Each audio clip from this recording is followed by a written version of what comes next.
Hello, everybody. Welcome to our weekly program with Steven Friedman. Today is a very interesting topic. We are continuing election campaign. So now the time in the United States is quite tense. So we hope that today's lecture will be very interesting and useful. By the way, we have our anniversary session. It's the 10th one. So I hope that you have a lot of questions. Please feel free to use the chat box and comments, ask questions, and Mr. Friedman will gladly answer them. So, Mr. Friedman, the floor is yours. Good evening, everyone, and welcome to Democracy in America.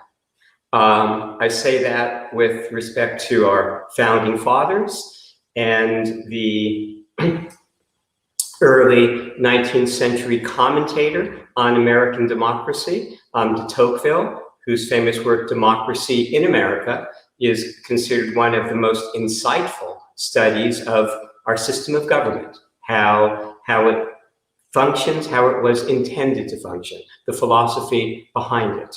De Tocqueville was French. A lot of the inspiration for the complexities of our system that you're seeing sort of in evidence, you're seeing play out in real time, was inspired by the French 18th century intellectual Montesquieu, an Enlightenment philosopher.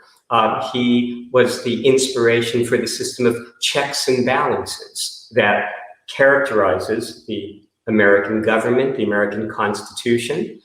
It's what makes decision-making, including the process of elections, a complex, often contentious, often, well, the term acrimonious is often used. There is hostility, there is often ill will.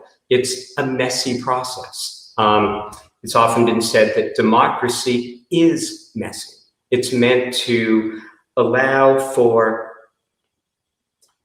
careful deliberation and an elaborate process of decision-making, so we don't make decisions prematurely, rashly.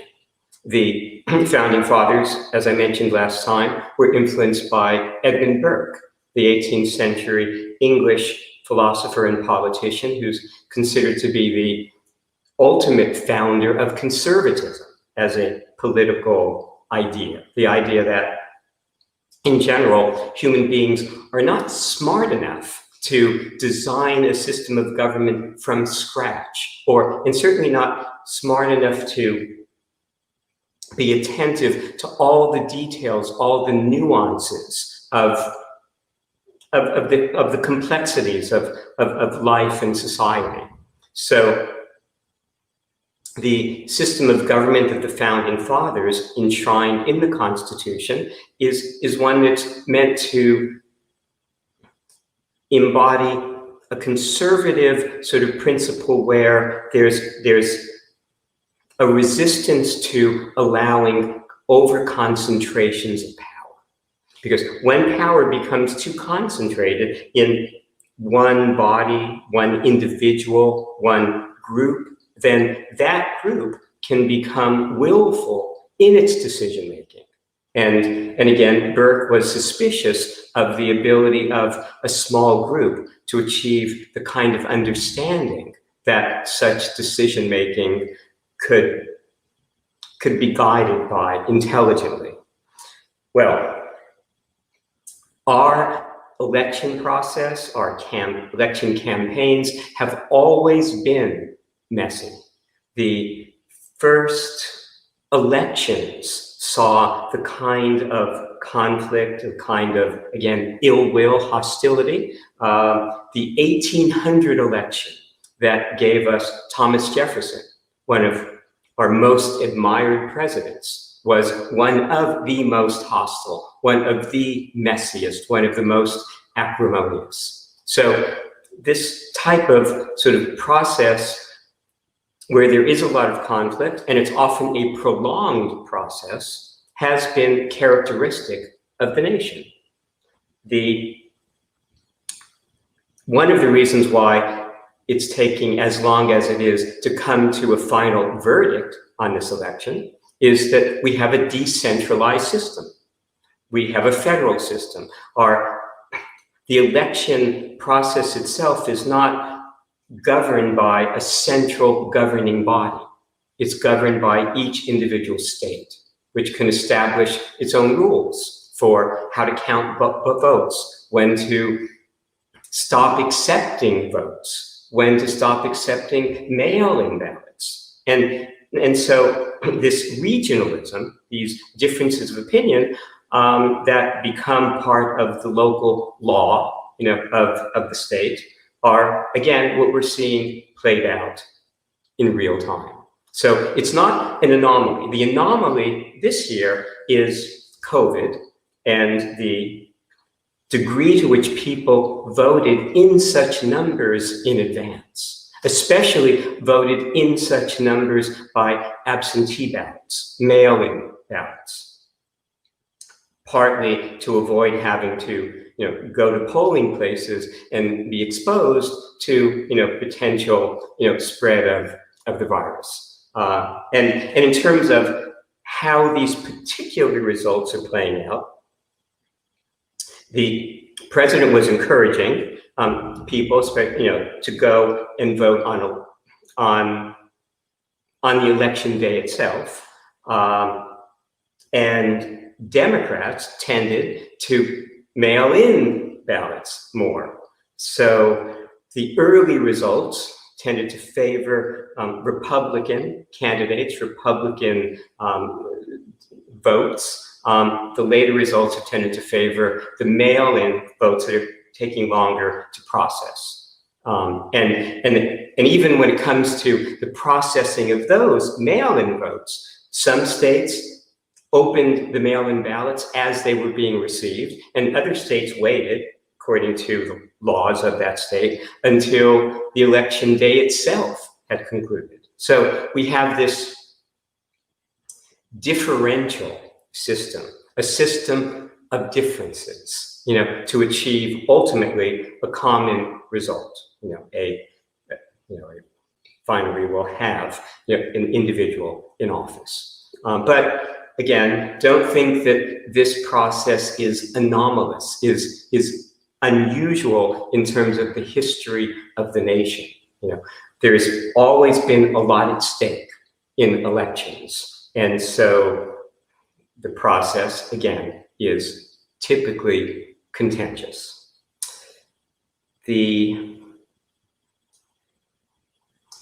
I thought in terms of the structure of this talk, since it's a continuation, and we've already talked about some general aspects, some philosophical aspects of the election campaign, of decision-making, of the philosophy behind voting, that I would start off by addressing some, well, this time it wasn't so much questions, but I was asked questions in terms of books that I recommended.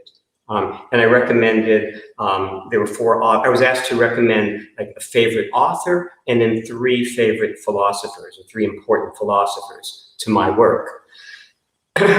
Those individuals were André Malraux, a 20th century French intellectual, René Descartes, philosopher, mathematician, David Hume, and Ludwig Wittgenstein, and some principal works of theirs. So I thought that we would begin by making some general comments about that as a transition from, well, what the 20th century American playwright Tennessee Williams, he made a comment that's relevant to this. He said, all of us are in the gutter, but some of us are looking at the stars. Well, so we're going to transition from the often sort of unpleasant world of political conflict to the more rarefied world of philosophical perspective, initially. So I'll talk about those authors a little bit. I also wanted to address a question that I was actually asked in Los Angeles after last week's talk. I thought I would start with that. Then I'll go into some other aspects that I didn't address last time, or maybe didn't address as clearly as I might have, in terms of the actual philosophy of the election campaign process, what that's meant to accomplish. I'll give some more comments on what elections themselves are meant to accomplish, the philosophy of that idea. And finally, I'd like to end with some comments based on personal experience, personal decision-making experience, as to why polls are often inaccurate, as we've seen this election season and 2016 and in other years, why the results have gone in a different direction or with a different degree of result than the polls that people might have been seeing almost on a daily basis were predicting. There's a good reason for that I haven't really seen mentioned or discussed. So I want to deal with that towards the end. And then finally, I want to give, again, based on some personal experience, how to sort of get beyond an event, get beyond something that we are involved with, that we don't want to become just overly consumed by, how to get on with our lives in lots of different contexts or situations. So, okay, so that's the general framework for tonight's talk.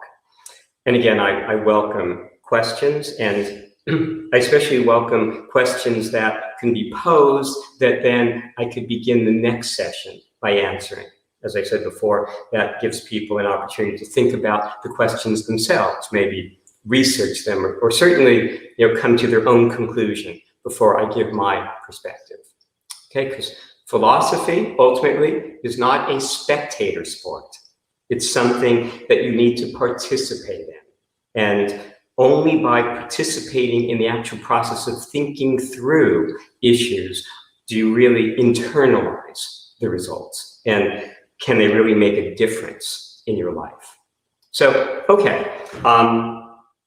Somebody asked me a question. It relates to some other things that have come up about whether philosophy is just a point of view, that everybody has their own philosophy of life. So isn't philosophy just something subjective in that way? And in that sense, not very interesting, except maybe in conversation with friends. And while there is that common sense of someone's philosophy of life, that's not the philosophy as embraced and practiced and advanced by the great philosophers, by Socrates, by Descartes, by Hume, by Wittgenstein. That's not what I'm doing when I do philosophy. In fact, and I've mentioned this, and it's a point that I think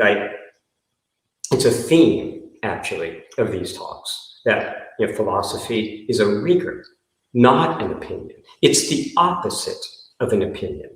I've given, as an example, the Buddhist admonition: don't seek reality, seek to put an end to opinion.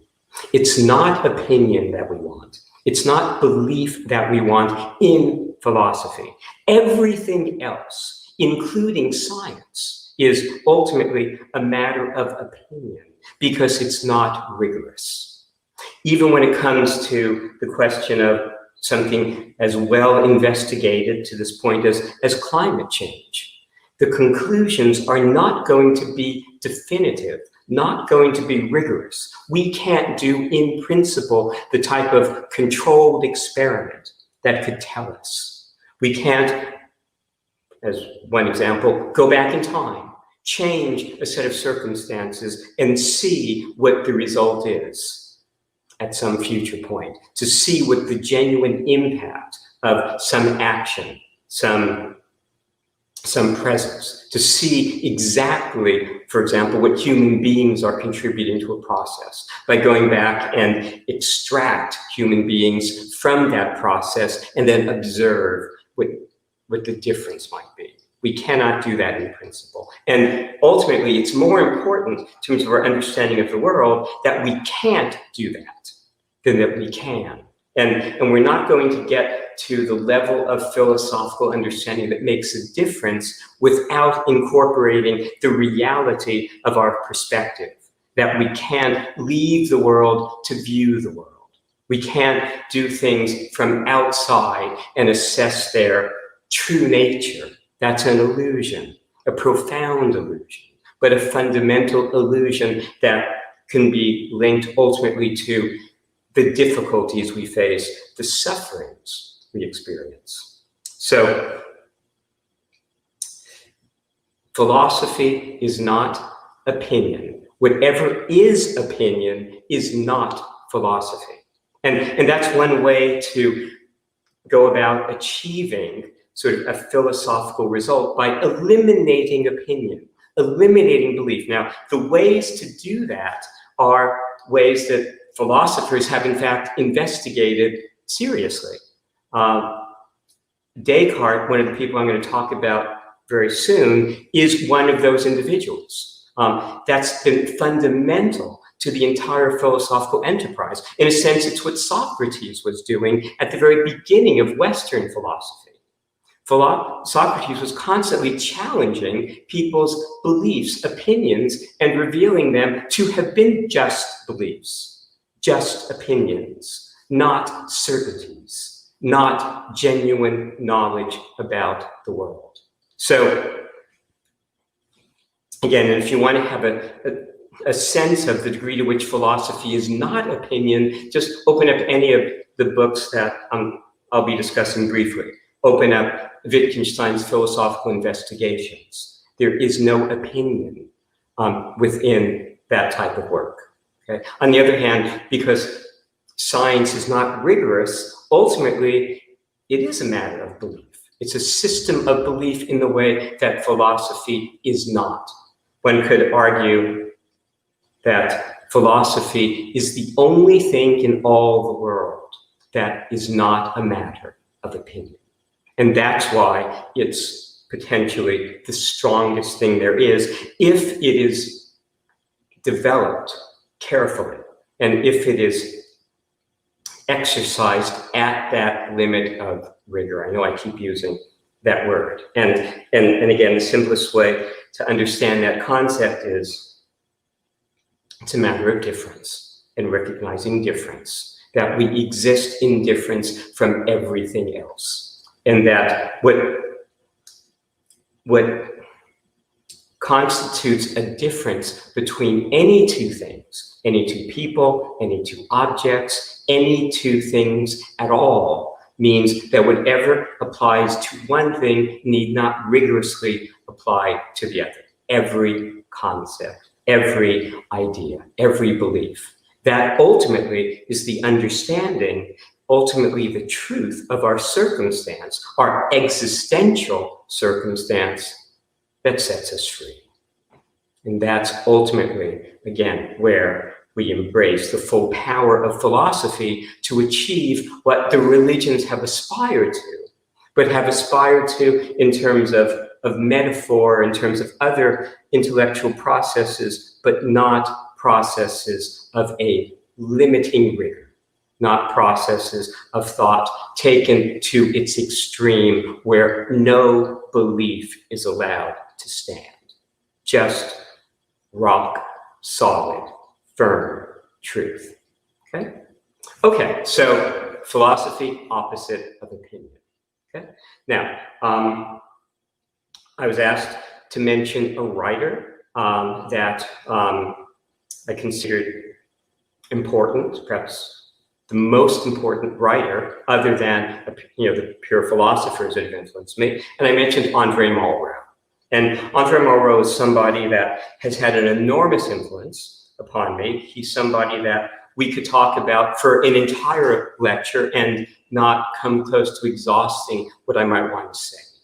Let me just say first that Andre Malraux was a 20th century French intellectual, distinguished in a remarkable number of different directions. He was a celebrated author, a novelist in particular. A work, Man's Fate, a novel that addressed the Chinese Communist Revolution, is one of his most famous writings.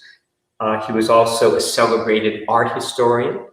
He wrote a monumental art history called The Voices of Silence. He was a leader of the French resistance during World War II. He was French Minister of Culture under de Gaulle. He oversaw the rise of French New Wave cinema. He was considered one of the great conversationalists, one of the great talkers who had as much to say in conversation as anyone in the 20th century. And he was, in fact, the only person for whom supposedly Picasso would ever stop painting when Malraux visited his studio. Malraux was the one person that Picasso insisted on listening to.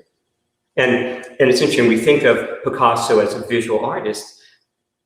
That's not quite how Picasso saw himself, or at least how he represented himself often. He said that he wasn't fundamentally a painter, he was fundamentally a poet, a man of words. And when you read some of the sayings of Picasso, not books that he's left us, but sayings that have come down to us through, other people sort of noting, things that he said, they're quite remarkable, quite trenchant. So he had a gift for words and a gift for expression, not just visually. And he was especially attentive to what Malraux had to say, because Malraux had a great deal to say about virtually everything. Now, the book that I recommended by Malraux is Anti-Memoirs. It was written towards the end of his life.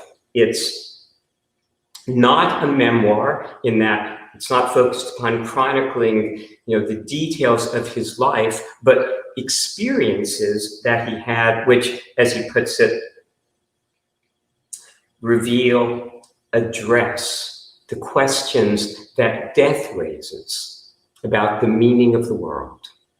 So it's a work of philosophical inquiry, not philosophical answers, but it's so compelling in the way it addresses these issues that for the longest time, my feeling was that it was the book I would have liked to have written had I written one book. It was a long time before I felt I could go beyond Anti-Memoirs and provide some answers to some of the questions that Malraux raises. And just to give you a little taste, one thing interesting about the book that links it to democracy in America is it was dedicated to Mrs. John Fitzgerald Kennedy, President John Kennedy's wife. Jacqueline Kennedy was fluent in French. I think she had studied French literature, was conversant in French literature. She was attuned to French culture, and she and Malraux got along well. They respected each other, and in fact,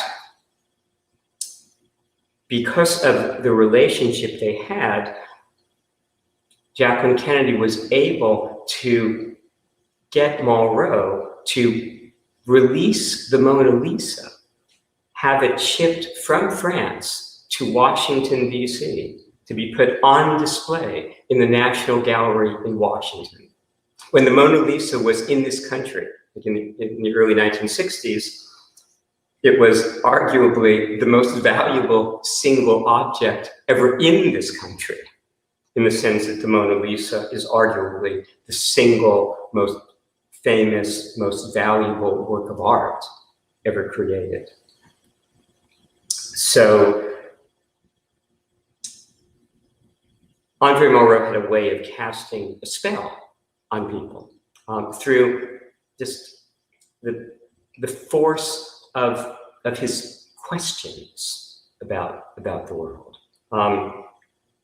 He ends, a couple of, I'm reminded, the opening quotation, just to give you a sense, a feel for it, the opening quotation that he uses at the beginning of Anti-Memoirs: "The elephant is the wisest of all animals, the only one who remembers his former lives, and he remains motionless for long periods of time, meditating thereon."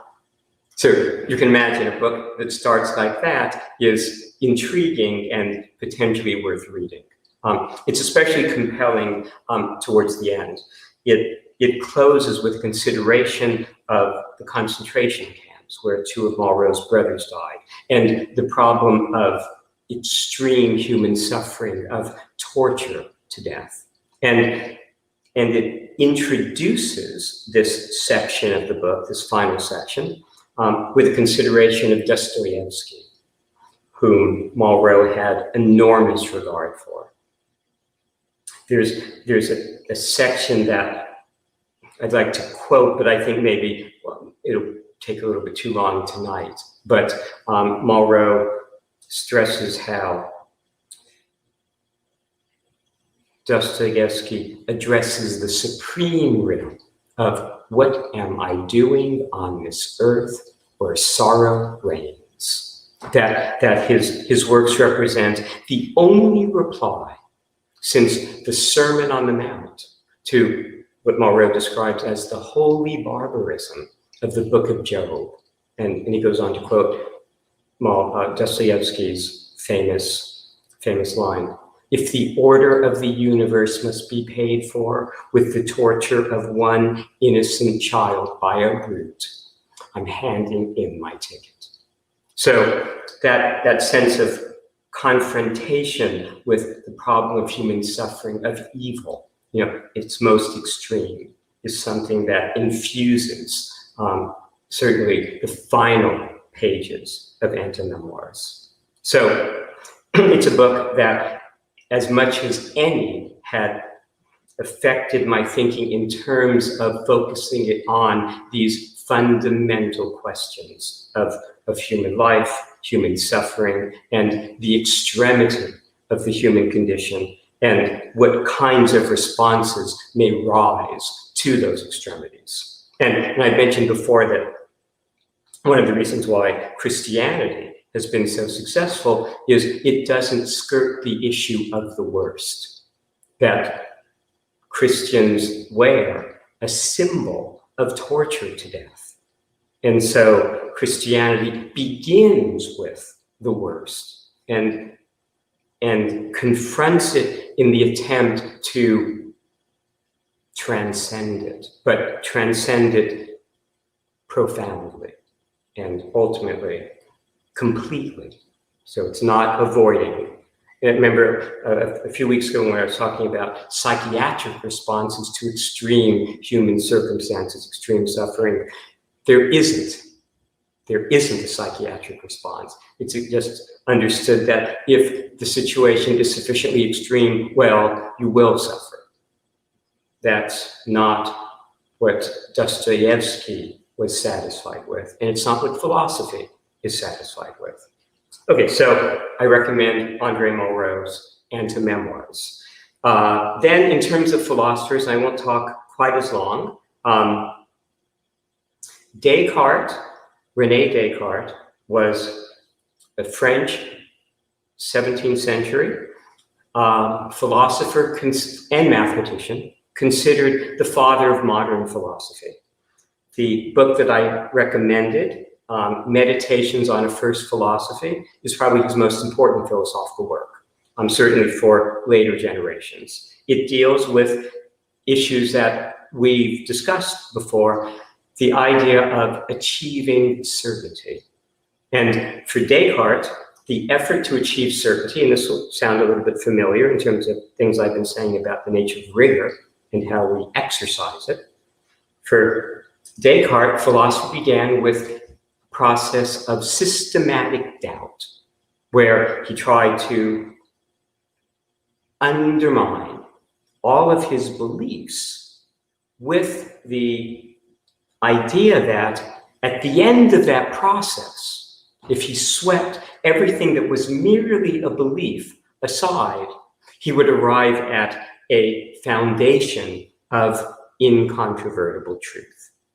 That enterprise is called the Cartesian enterprise. Cartesian being the Latin form of Descartes. So you often hear references to Cartesian philosophy or the Cartesian method. That's, again, just the Latin form of Descartes. And it simply means a method of systematic doubt to try to sweep everything aside to arrive at a firm foundation of truth. Now, the firm foundation that Descartes arrived at is not something that's universally embraced in philosophy. It doesn't play a central role in my work in one sense, but in another sense it does. It's often expressed in Latin. It's called the cogito argument. Cogito ergo sum, which is Latin for I think, therefore I am. That, for Descartes, represented an incontrovertible truth. Now, subsequent philosophers have found some issue with that, saying that, well, that really claims a little bit more than we could know. It might be as much as we can claim to say there is some thinking going on, that the nature of the ego, of human identity, is not quite so necessarily obvious or immediate. But the notion of seeking a foundation of incontrovertible truth and ultimately seeking it in relation to ourselves is fundamental to philosophy in general, certainly fundamental to my philosophical work. It even goes back to the Delphic oracle in Greece, know thyself, where the self has to be in some sense where we begin, and also in some sense, some fundamental sense, profound sense, where we end. It's the point of existentialism, and it's embodied in my summary of existentialism, which is we cannot leave the world to view it from the outside. And that much of the mischief we get into in our thinking is based on the belief that we can. Okay? So, Descartes. One of the interesting things too about Descartes is the method of universal doubt or systematic doubt that we see displayed in his meditations on the first philosophy, is something that we also see with remarkable similarity in the writing of a great Islamic philosopher, Al-Ghazali, considered by many the greatest Islamic philosopher in the way that St. Augustine is often considered the greatest Christian philosopher, or at least one of. Al-Ghazali wrote a work in the 12th century called Deliverance from Error, in which the opening section is so remarkably similar to Descartes' meditations that it's almost hard to believe that Descartes didn't have access to it. I'm not sure that he did, but the similarity is remarkable. And it's not impossible that each of those thinkers had arrived at that approach independently of each other, but still it's a fascinating sort of connection if you were to read Al-Ghazali and then read Descartes. But those are two major figures that were undertaking something that is fundamental to the philosophical enterprise in the pursuit of, again, a stable truth beyond belief or opinion. David Hume, I mentioned, as the philosopher whose results seem to have had the most profound effect upon subsequent philosophy, right down to the present, but even right in his time in terms of its impact on the work of the great German philosopher Immanuel Kant. David Hume was a Scottish philosopher, probably the greatest philosopher to write in English. He was a skeptic, so he tended to doubt a lot or reject a lot of what people accepted, as true. That's a common theme because philosophy is seeking. Philosophers are interested in truth beyond belief, beyond opinion. Right? So they tend to reject a lot. Though Wittgenstein's comment about that is, yes, it seems like we're rejecting a lot. We're destroying a lot. We're really just destroying houses of cards, right? So David Hume focused in particular on what is known and was sort of referred to in his writings as the problem of induction. Induction is the method of reasoning from a set of observations to a general conclusion. So one notices crows are black, and one comes to the general conclusion, the induction, the inductive conclusion, all crows are black. The point is that that conclusion will then apply not just to your past experience of crows, but to all possible future experience. But in particular, Hume was interested in the problem of what's called causality, cause and effect. You release a ball, it drops to the ground. Cause, the release, the result, the effect, the dropping. And all of our sort of experience of the world is based upon observing these regularities, these laws of nature. Something happens, something follows. You do something, something results. Cause and effect. Hume questioned the essential connection between the two, so that no matter his argument, he argued, no matter how many times you might have observed a causal relation, a cause and effect relation between one thing and something else, that wouldn't guarantee it would be true the next time or at some future time. It's simply a way, ultimately, of saying what I summarize in an aphorism that I've used repeatedly: the past cannot guarantee the future. That future hasn't happened. It can, in principle, take any possible form. That's true based on philosophical analysis. It's true if you believe in or embrace science. It's true if you believe in a God, that no matter what the nature of your belief or your experience, it's no guarantee that the future will follow a similar course. But Hume was the first person to clarify the truth of that circumstance of our situation in this world. And the book that is, I guess, the most accessible, in which he develops his ideas, is Inquiry Concerning Human Understanding. It's, I think it might be written down for you. Okay, and then finally, Wittgenstein is the 20th century philosopher who's had the most direct influence upon me.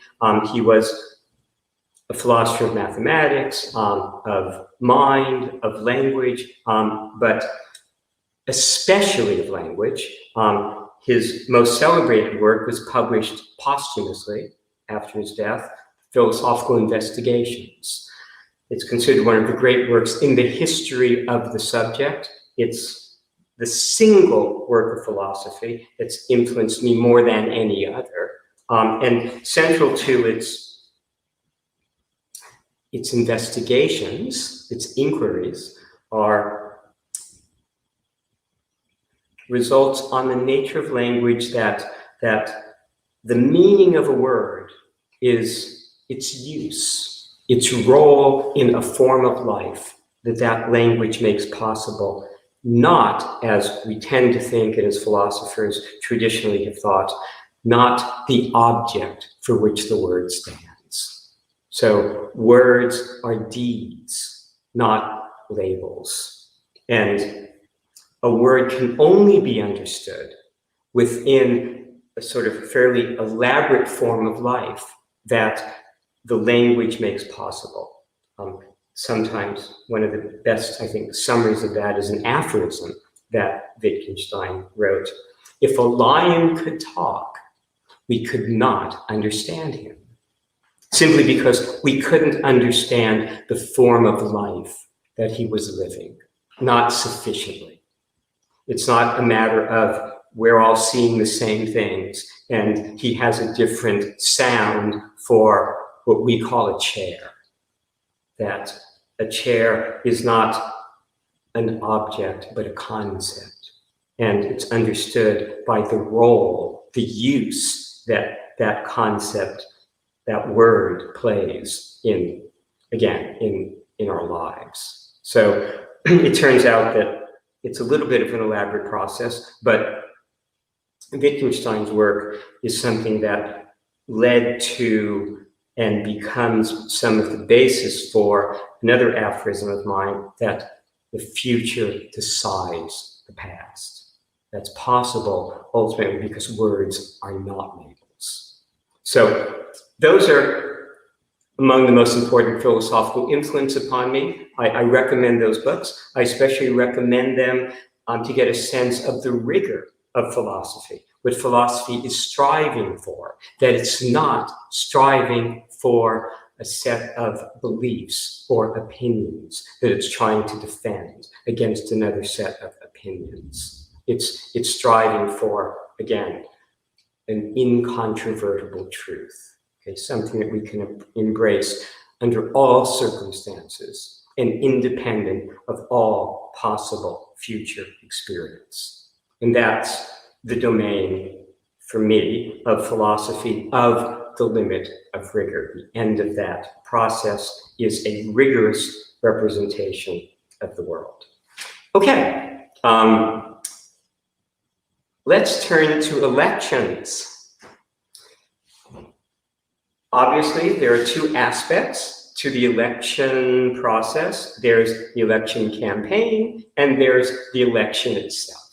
And they're both doing similar, related, but different things. The election campaign is giving us different aspects of individuals, the candidates. It's introducing us to different aspects of them so that we can embrace one over the other, make a decision of one over the other.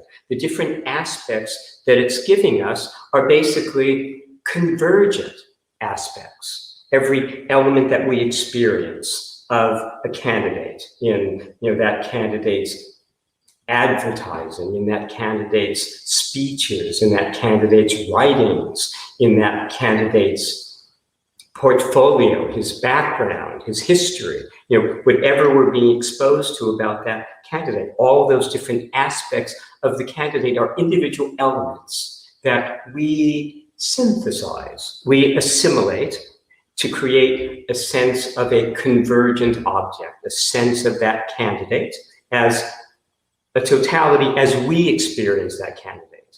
Now, we're trying to achieve a true sense of the candidate, but keep in mind always, we can't leave the world to see the candidate from the outside, or we can't take the candidate, remove him from the world, and see him or her from the outside. So we're only seeing, we're creating a convergent object, a convergent result based upon all the individual experiences and exposures to that candidate we have. We weigh those according to our nature, our experiences, our sense of the world. So it's not as if there are 15 equally weighted factors. We decide ultimately, we synthesize, and we might give greater weight to a candidate's record of performance, a voting record, or personality, or appearance, or the way he or she commands words, the way he or she comes across in terms of different aspects, of personality or behavior. We make those decisions.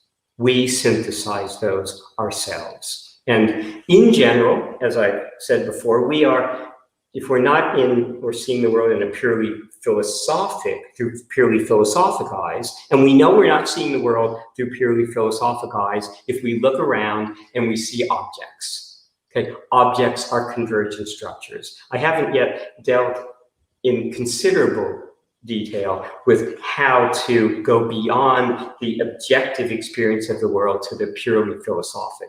I've hinted at that in the past. We'll deal with that in the future. But if you're seeing objects, you're seeing a heuristic space. You're seeing aggregations, convergent structures. I've given the example often of like a chair, where the chair that we see, the object we experience, is based on past experiences, present sensations, future expectations. There's a coalescence of elements, a convergence of factors. Well, in a convergent space, that's what we see around us. The question is often posed, like our difficulty in understanding the world is comparable to the difficulty of a fish understanding the ocean that it's in, that it can't leave to see from the outside with perspective. Well, the sea that we are in is a convergent space. Okay? So in a convergent space, we choose the greater convergence. That's how we make decisions in a convergent space. So we assess the convergent structure that one candidate presents to us. We assess the convergence of the other candidate as we experience it, and we choose the greater as we experience it. And again, different factors may weigh differently, will weigh differently for different people. So the election campaign allows for that synthetic process, okay, that forming of the greater and the lesser convergent structure in our sense of the candidate, and then we choose. Okay, now, the choice is the election itself. And in contemporary society, in American society, everybody gets one vote. So all of the factors now are weighted equally. The individual convergent factors in achieving the outcome of the election, which candidate will be elected to office, will be chosen, is based not on differential relative weights of factors, but on number of factors, if everyone has one vote. So it's simply a matter now, if we've taken out the weightedness, where when we're evaluating a candidate for one individual, personality of the candidate may factor in more than the record of the candidate, or personality may factor in more than ability to articulate ideas, whatever we're evaluating. In the case of the actual election process, the voting process, each individual, one vote, all votes are equal. Therefore, the greater convergence that decides the outcome is based on the greater number of votes. That's the philosophical logic of the process of voting, and having the greater number of votes decide the outcome. It's straightforward. Now, the election process itself is fundamentally designed to bring the decision-making to an end. That's when I'm talking about the issue of achieving, the greater convergence, right? We select the greater convergence. As an individual, we vote for the candidate that presents as the more robust convergence. As a society, we choose for office the candidate that has achieved the greater number of votes, the greater convergence. The reason that we do all of that in terms of the decision-making is to come to the decision, to bring the process to an end. Now, we've already talked a number of times about the fact that we can't evaluate the nature of the decision that we made against alternatives. right? We think we can for reasons, various reasons that I don't think we'll talk about right now, but we can't, right? We can't do the experiment, the controlled experiment. We can't choose one candidate, see how that candidate behaves, flourishes in office, then rewind, go with the other candidate, and then make a comparison. We can't, after we've made a decision, evaluate the alternative. That's no longer open to us. That's the nature of the world that we live in. That's the nature of existence itself, its singularity, which is, again, the most profound aspect of existence. It's what gives it its dignity. It's what gives each of us our fundamental dignity, that these things cannot be compared. We cannot be compared to others. We cannot compare our experience at one point to previous experiences. Not rigorously, not precisely enough. So, we don't have the ability to evaluate whether we've made the right decision or not. All we can do is have a mechanism to end the decision-making process. And that's the ultimate goal of the election itself, so that we can get on with things, with other things, get on with our lives. It's actually similar to what happens in our courts of law. There's, in a criminal case, let's say, a standard of conviction, adjudication, decision-making, where we decide that a person is, let's say, guilty of a crime beyond a reasonable doubt. That's the standard. That's the standard that we work with. It's not a perfect standard. It's not a philosophic standard. The philosophic standard is beyond all possible doubt.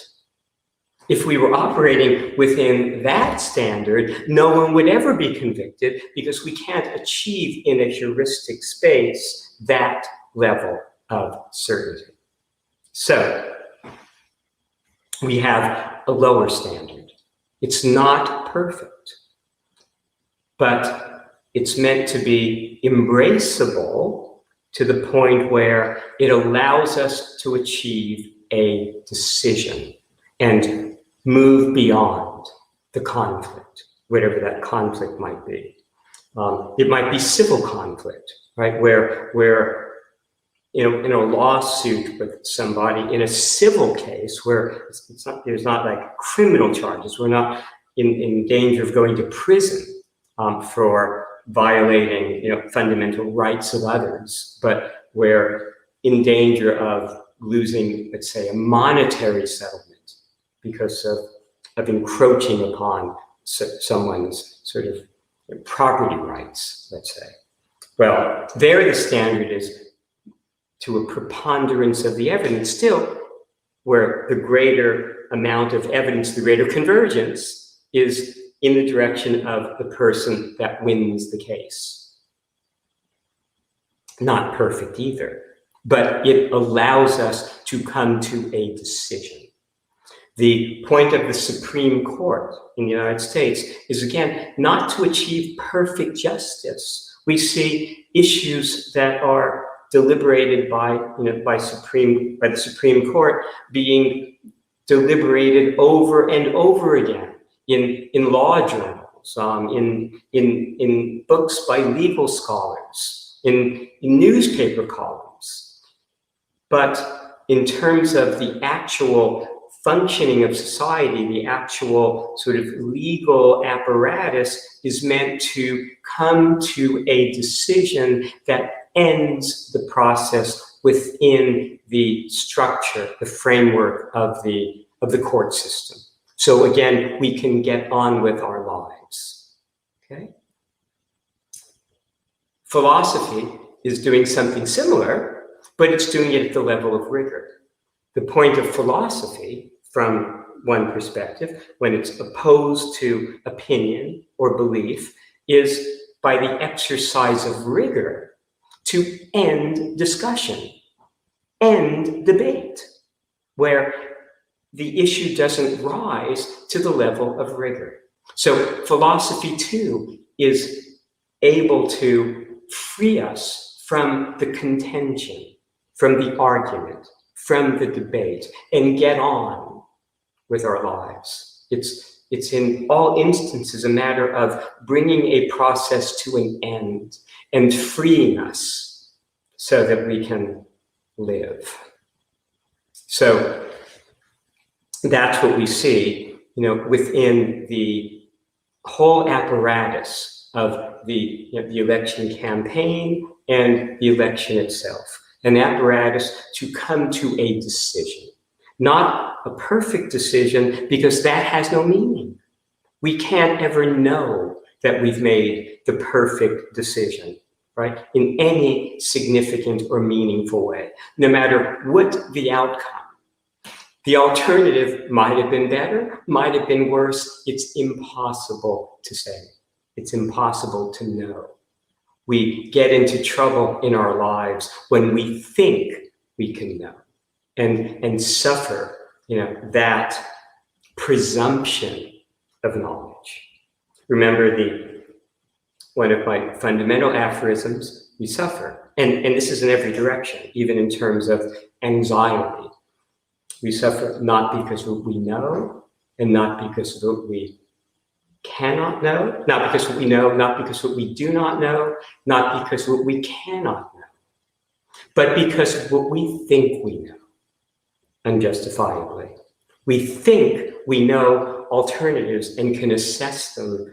It's an illusion, as fundamental an illusion about our circumstances as there is.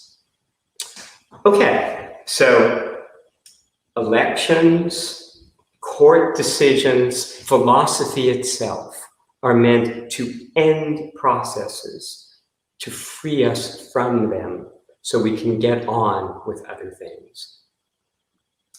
Now, one of the things that we've seen repeatedly is this issue of polls. Opinion polls about, what people think of candidates that lead to certain expectations that are often not met, and not met even within the limits of error of the poll. Now, we know when we do a poll, we're doing a sampling, right?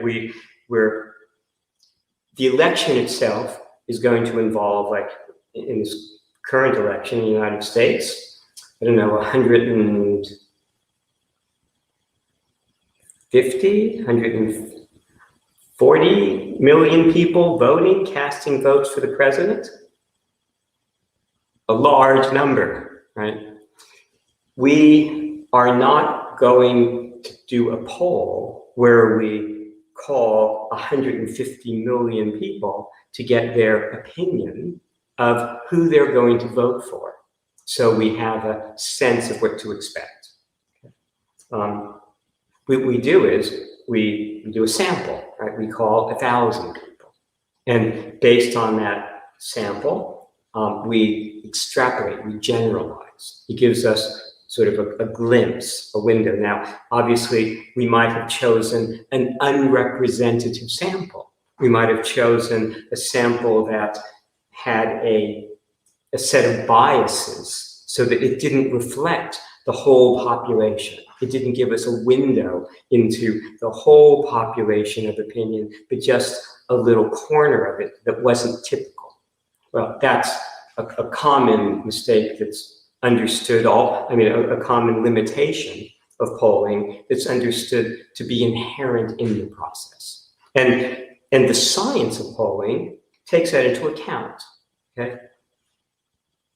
That's not the kind of error that seems to have been operating here, where in this set of election results and in the election results of 2016, the polling predictions were very different from what actually came to pass.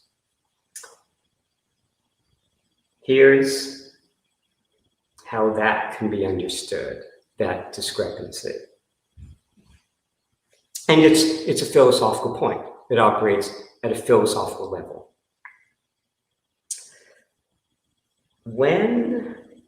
And so it goes back to a decision that I've talked about before, because it was one of the decisions that I was most invested in. And that decision was about what college to go to, okay? What I find is that, I'll have certain experiences that I will subsequently learn from, and they become sort of a guide for me in future such situations. I try to learn, from some of these early experiences. Well, I applied to Harvard, Yale, Stanford, Amherst when I was in high school.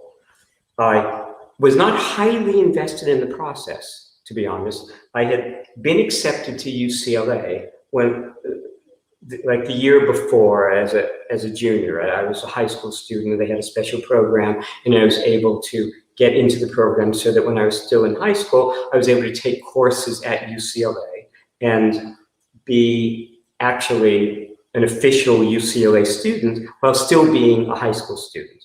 And what that meant was that if I didn't apply to any other colleges, I would just continue at UCLA. So I was already accepted to a college when I was a senior in high school. And growing up, my main interest for many years had been the sciences. When I was very young, I was most influenced by not philosophers like Wittgenstein, but Einstein. And when I was, again, very young, 12, 13, if you would ask me, I know it sounds a little bit pretentious, but if you would ask me who I wanted to be, it was clear to me. I wanted to be a theoretical physicist like Einstein. That's what I wanted to be. And also from a young age, I wanted to go to Caltech. That was, for me, the premier science institute, to study at in the United States. Not MIT. I wasn't drawn to MIT. That's the other, comparably esteemed Institute of Science and Technology. I wanted Caltech. And I'd taken some classes at Caltech when I was very young. Ironically, when I was 12, I was taking a bus back and forth over the summer to take some courses in computer programming, actually, and math at Caltech. But on the bus, I happened to be reading this work by Alfred North Whitehead, a mathematician and philosopher, called Science in the Modern World, that turned out not to be about science, as I thought it was when I bought it, but about philosophy. That was my introduction, really, to philosophy. And that represented ultimately the point of departure from a pure scientific career that I had imagined pursuing. But by the time I was in high school, I was reading more philosophy than physics. I thought wherever I would go, maybe I would do both. But certainly, I was no longer focused just on physics. So Caltech was no longer the desirable environment, for college. And I didn't have an alternative. That was the school with which I had this long-term relationship. I'd gone, aside from taking those courses there, I'd go to lectures there. Famous physicists would come, and give weekly lectures, and I would take the bus to Caltech from where I lived in Los Angeles. I loved the campus. I loved the environment there. Well, okay, once Caltech was no longer the desirable option for me, I didn't really have an alternative. So I was accepted to UCLA, and I thought, well, the school that seemed most appealing based on what I had read was a small liberal arts college, Amherst, that was in Massachusetts. It was maybe at the time it had the strongest reputation of all the smaller liberal arts colleges. And I was an only child. I wasn't drawn to an environment with lots of people. I thought that seemed like the comfortable, desirable choice. And I'd always liked Emily Dickinson. and she was my favorite poet. And Emily Dickinson was from Amherst, Massachusetts. So there's a point of convergence. So Amherst was a school that, if you had asked me what was my first choice, Amherst. I applied to Stanford just because it was a prominent university, maybe the best university on the West Coast, and Harvard and Yale just because, of their reputations. But I didn't really have any, it wasn't as if I had been thinking about going to Harvard or going to Yale, my whole life. It was just, I just did it because, again, of the strength of the reputation. It didn't matter anyway, because I was already in a university, so, okay. But Amherst was my choice. And then, so those schools, that's where I applied.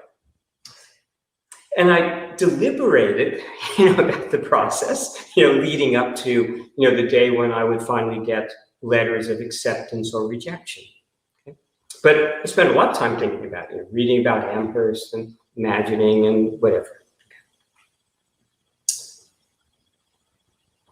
In those days, I got accepted to Stanford a little bit early. I didn't apply for an early acceptance, but they just accepted me. Okay, so I ended up going to a party and not really liking the people that I met from Stanford. They didn't feel like fully compatible to me. I don't know. So I wasn't really drawn to Stanford, but whatever. But Amherst was my choice. Then the same week, maybe within a few days, as I recall, because in those days, all the acceptances, rejections were sent out at the same time. Maybe within 2 days, I got acceptances, to Amherst, Harvard, Yale.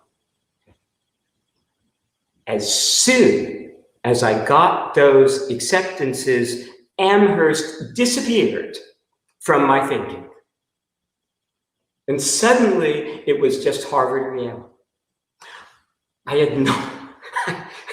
was not expecting this at all. So the day before, the minute before opening those acceptances, Amherst was my choice. If I had gotten a call from a poller, someone doing a poll, and he asked me, where am I going to college if I get accepted? What's my first choice? Amherst. There's no debate. As soon as the reality of the acceptances presented themselves, the whole situation changed.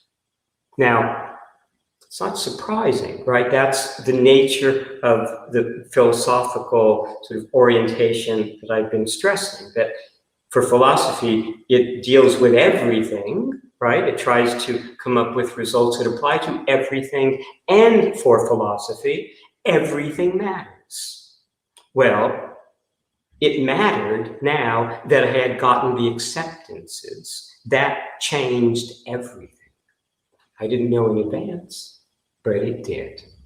And how could one explain that? Well, maybe the reputation of a Harvard, a Yale, overwhelmed the reputation of an Amherst. So suddenly, when the actual reality of having the choice presented itself, when it wasn't just an abstraction, when it was a reality presenting itself to me, the convergent force, if you like, of reputation overwhelmed every other consideration, but it hadn't until that moment.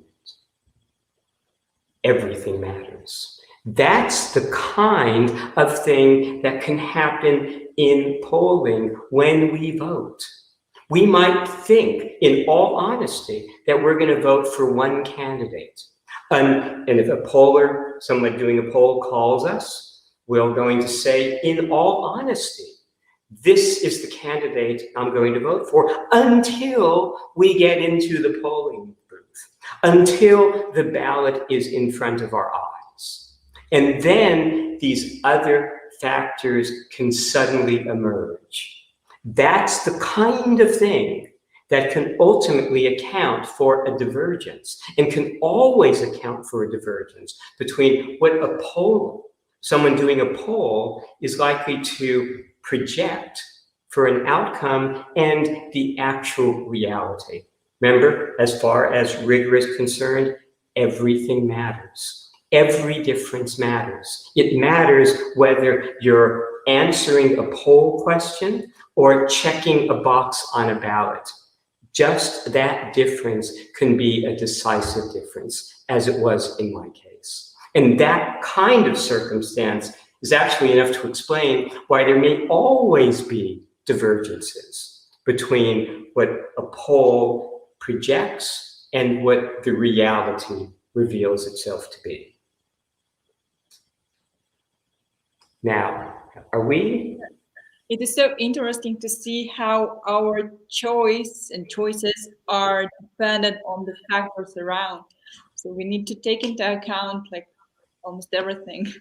Yes, everything matters. And you can't take into account everything in advance because it's not quite the same. You can, again, like I was doing, you can imagine yourself with a set of choices, but imagining a set of choices and actually having the set of choices are two fundamentally different things, or two things that are different enough. So what I tell people, because I advise people, on applying to different programs, university programs, medical school programs, graduate school programs, and people typically submit a number of applications. I tell people always, after you submit the applications, stop thinking about the process until you get your results.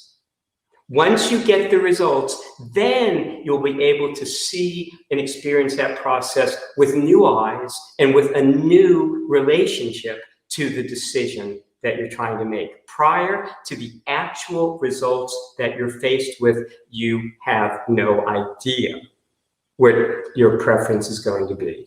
You need to be presented with the final reality of the choice. And so that's one of the major lessons that I learned. And I learned it well in the sense that from that point on, I would not deliberate about something until the actual options were in front of my eyes. So I give that as a general piece of advice. When you're making a decision, if you're applying for a job, if you're going on interviews for something, whatever the process might be, don't spend time deliberating about what you think you might want to choose. Wait until the actual options are presented. The choice will then be different than it would have been just in your mind. Thank you very much for this advice. And we have questions. Let's leave it to them. So Ansar asks, do you believe butterfly effect? If so, can you tell us how butterfly effect affects on our decisions? No, I don't believe in a butterfly effect, in the sense that the point of the butterfly effect is that, well, you can't ever validate a butterfly effect. What you know is that, I shouldn't say I don't believe in a butterfly effect. What I should say is this, that so far as our sense of the world is, everything we do has an effect on everything else. Like at some level of detail, at some level of discernment, yes, if I move my position, that at some level of observation affects the universe at its most distant reaches. Now, we're not ever going, but the point is, we're not going to be able to know that. And we're not going to be able to compare, and here's the decisive thing about the butterfly effect. We're not ever going to be able to know such a thing, in that we're not going to be able to do something, observe an effect, then go back, undo what we did, and see if we still get the effect or not. So in other words, it's a nice idea, and the idea of things being connected, but in terms of the actual impact that a singular thing has on any other singular thing cannot in principle be known. And the only way it could be known is if we could leave the world and observe what happened without that particular phenomenon.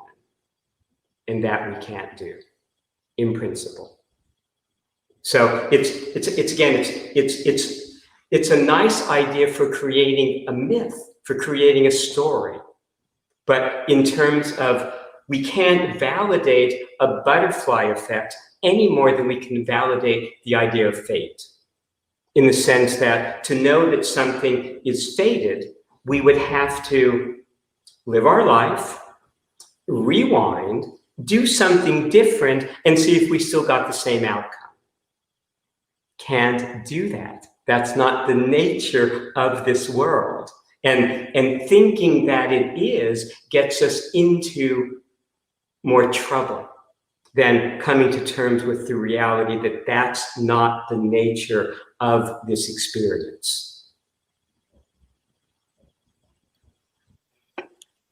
Yes, interesting. And the second question, how can I figure out whether my decision was right or not, even though I was sure it would be the best decision I had ever made? You cannot ever. That's why philosophical decision making here. I'm gonna write that. I'll be right back. I want to show you something. Okay. Let's see here. Okay, I'm getting something. Okay. Okay. See what I have here? I have a coin. Rigorous decision making is made by flipping a coin. You cannot ever the fundamental illusion is that we can validate a decision. There's no more fundamental illusion about the nature of this world, of our lives in this world. In order to know you've made the decision, and I deal with, soon we're going to be showing, I think, this film of a play that I did where I talk about at some length just this process. And I talked about it a little bit in the past. The point is that, yes, you want to be able to validate a decision. You want to be able to know whether you've made the right decision or not. The only way to do that is to make your decision, see what happens, then go back in time, make the opposite decision, see what happens, and compare. You can't do that. But even just as importantly, even if you could go back in time and do the alternative decision to compare, what you can't do is know when to stop the comparison. After 1 year, decision A might prove to have been better than decision B. After 5 years, maybe the reverse. After 10 years, the reverse again. And there's no stopping point. It's an illusion to think, a deep illusion to think that we can do that. And even if you could go back in time, and even if you could know when to stop, which you can't, you wouldn't really know for sure what to have made the original decision among. I talk about like a decision to go to Harvard or Yale, but maybe it would have been better to go to Nicaragua, or maybe it would have been better to go to a different college or a different country, or we cannot. We oversimplify our situation, and when we oversimplify, we fail to appreciate the true significance of the details of our circumstance that ultimately is the basis of what we might call our salvation. The fact that ours is a singular experience that cannot be compared to any other experience of ours or any other experience of any other human being who has ever lived. And that's kind of the burden of existence, to have that level of singularity. Now, the ultimate, there's another Buddhist sort of proverb, admonition. It says, die while alive and be completely dead. Then do whatever you will. All is good.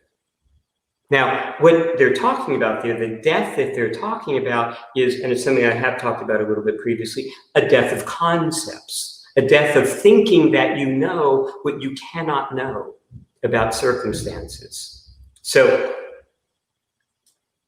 I also say, like, there's a world in which you can't know the outcome, ultimately, of a decision is equivalent in our living experience to a world in which every outcome in principle is good. So the simple fact of the matter is, because we can't know, the only trouble we get into is when we rack our minds, our brains over what the alternatives might have been. No matter what the nature of your decision is, the alternative could be better, could be worse. You cannot even in principle know. But you think you can know, and you spend a lot of time, waste a lot of time investing yourself in that comparative process. That's an illusion and misses the point. The point is to keep moving forward and not try to judge, your decisions, because those judgments that you're doing are impossible rigorously. They're a waste of time. You cannot do them under any circumstances. It's thinking that we can do them is failing to understand the essential nature of what it is to exist in this world. So you have to, you make a decision and then you move forward. That's it. And if you're struggling with a decision, flip a coin over it. Seriously, because that's the only rigorous way to decide, because you cannot rigorously ever make the comparison between two possible decisions to know which was better. Now, the guideline is always go in the direction of the greater convergence, which means that you choose the university, if it's a matter of choosing, let's say, university to go to, it's a common example I use, you choose the university that has more elements that seem to appeal to you because of what you're studying, because of where you'd like to live, because of the reputation, all the factors that might be important factors to you. It's like making, people make lists, right? And they compare. When they're making lists and comparing, what they're basically doing is assessing the greater versus the lesser convergence. And we choose the greater. But we can't ever make the comparison. We can't ever do the experiment to know for sure ever. And it's more important to recognize that than to spend time in sort of wasted mental energy over an illusion of what we cannot in principle do. Yes, and I think that we will proceed with the questions in order, because we have another interesting question from Omar, but I think you've already answered half of it. So there is a question from Loki. Hello, Mr. Friedman. How you imagine the future of the United States, no matter who will be president? Fortunately, countries, individuals are complex phenomena that are in detail impossible to anticipate. Impossible. I don't anticipate. I have confidence. I'm impressed with the wisdom that went into the construction of the Constitution. I am impressed with the diversity of the country. I think that in general, countries have been flourishing over time, the more they've been able to embrace their diversity. And to be able to embrace inevitable change. But the country has shown an ability to, it's shown an ability over time increasingly to embrace ideals, that it's articulated, ideals that have been expressed in its fundamental documents. Like what we've seen, for example, is the right to vote has over time and consistently been expanded to include more and more types, categories of individual, to extend, like fundamental rights to more and more individuals. And I see that process as continuing. I see the country as continuing over time, despite, tensions and conflicts, which, as I said, are almost built in to the fabric of the government. The notion that there will be differences of opinion. If you have diversity, which the United States has, then you will, by the nature of it, have differences of opinion, and lots of differences of opinion, right? That's the philosophical perspective. The more distinctions people bring, into a collaborative process, the more that process has to sort of assimilate lots of different elements, factors, tensions, potential conflicts. But so far, the country has been able to rise to that occasion. It's been able to, to continue to try to, embrace and expand the degree to which it realizes some of its fundamental ideals. And I see that as a continuing process.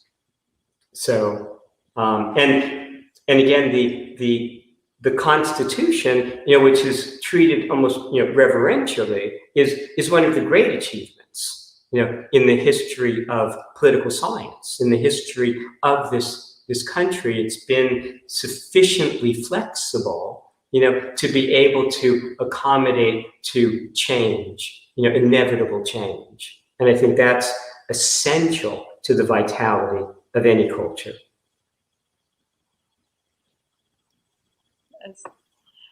Here is the question from Ansar, but maybe we'll proceed with another his question, because this, like, why are people exposed to be frustrated after making mistakes?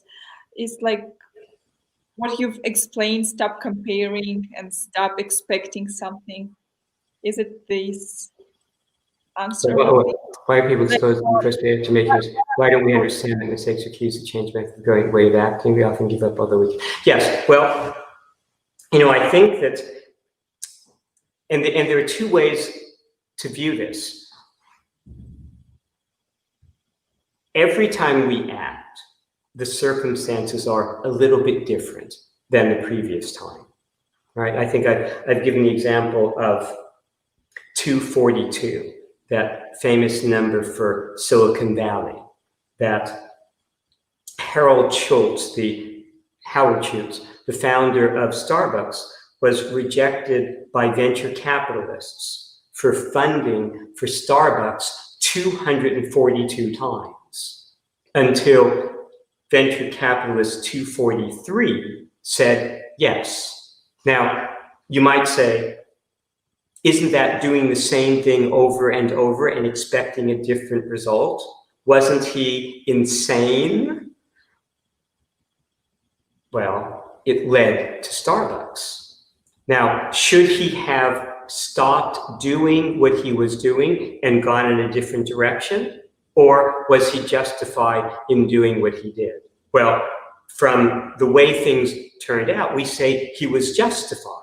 But again, we can't make the comparison, right? We don't know. Maybe if he had given up and gone in a different direction, he might have had a different success, maybe a greater success, but a success in a different direction that might have been seen by society as even more consequential. We don't know. And you can't know whether it's better to continue in a direction or whether it's good to try a different direction. And that's why I say the rigor of the circumstance, again, the coin. Whenever you feel like you need to make a decision and you find yourself deliberating over that decision and spending a lot of time and energy with that decision, then get out a coin and flip it. and decide you're going to go heads one direction, tails the other, and no matter what the outcome, do it. That's as rigorous a solution to the problem of decision making and getting beyond senses of regret and getting beyond senses of frustration as one can have in this reality as it presents itself in its, again, uniqueness, its singularity. Because again, you can't do the comparisons. And the reason why we become as frustrated as we do is actually deep in the nature of language. It's in the nature of concepts that we think we can make the kinds of comparisons between two objects that are, or two sets of possibilities that are approximately the same, but rigorously different. And as much as anything, we want to keep in mind that story I've told before about the Zen master and the 14-year-old boy who gets a horse, and he's a village boy. He gets a horse. Everybody applauds. How wonderful, how wonderful. The Zen master says, we'll see. A couple of years go by. He's out riding. He falls off the horse, badly breaks his leg. He now, can't walk well. Everybody says, how terrible, how terrible. The Zen master says, we'll see. A few years go by, a few more years go by, war breaks out, all the other young men go off to war. The boy with, the badly damaged leg can't go to fight. Everyone says, how wonderful, how wonderful. The Zen master says, we'll see. But we need to learn to understand that, to embrace it deeply. And one of the ways that I recommend that helps us move beyond this process of feeling frustrated and being mired in endless thought and deliberation and frustration and dissatisfaction is to flip a coin.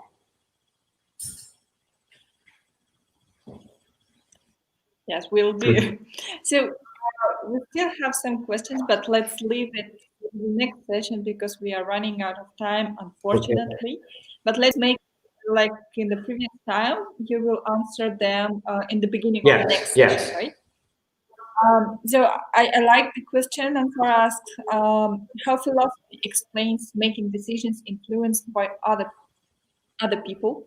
How can we abstract other ideas? Is bucket theory implemented in this case? Okay, so I'll address that at the beginning of next time. Yes, yes. And also a question from Artyom.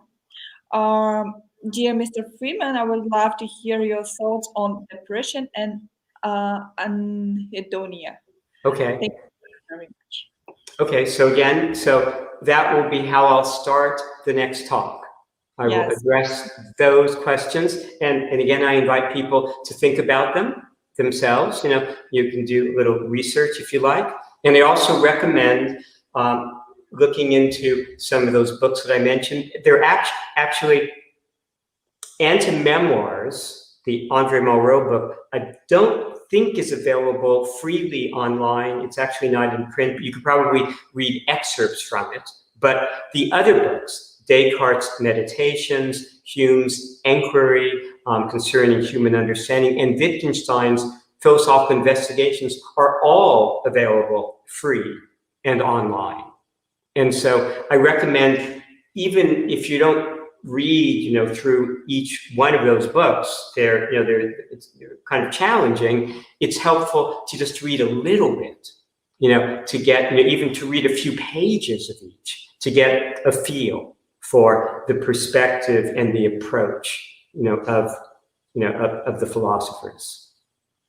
Yes, and Ansar actually promised. Okay, he said that he would read Wittgenstein. So we will be looking forward for his thoughts next time. And also, there is a question of whether you've been to Kazakhstan before. So as we know, you were here, and we are very glad for that. And if you could devote some time just reflecting on your experience in Kazakhstan, it would be very interesting. Yes, that's an excellent question. And not that the others aren't excellent questions, but that question, in fact, is especially pertinent because I just wrote an appreciation about my experiences in Kazakhstan. And I can share some of those comments next time. But yes, I had an extremely impactful experience in Kazakhstan. It's one of the reasons why we're doing these talks. You know, that grew out of my visit to Kazakhstan 2 years ago. So yes, and in addition to these talks, I also have like a weekly, basically course, like an English course that I conduct with students, middle school, high school students in Karaganda. So I'm exposed to other aspects of Kazakhstan culture on a weekly basis. So yes, I'll have comments to make about, yes, my experiences, what I've taken from those experiences, and some of my sense of the people in the culture. Yes. Thank you very much. Very interesting to hear and to listen. Dear visitors, dear viewers who joined us today, thank you very much. Thank you for joining and asking questions. And we will very much appreciate if you could fill out the survey right down below in the comments. There is a link. So please devote a couple of minutes, and it will be very contributive to our program so we can improve. Thank you so much once again. We wish you a very nice weekend and weekdays, the day to day or night, whatever it is in your countries. Stay tuned. Please think about these topics until our next time, until our next meeting, and we will be looking forward to meet again. See you soon. Goodbye. Bye, everybody.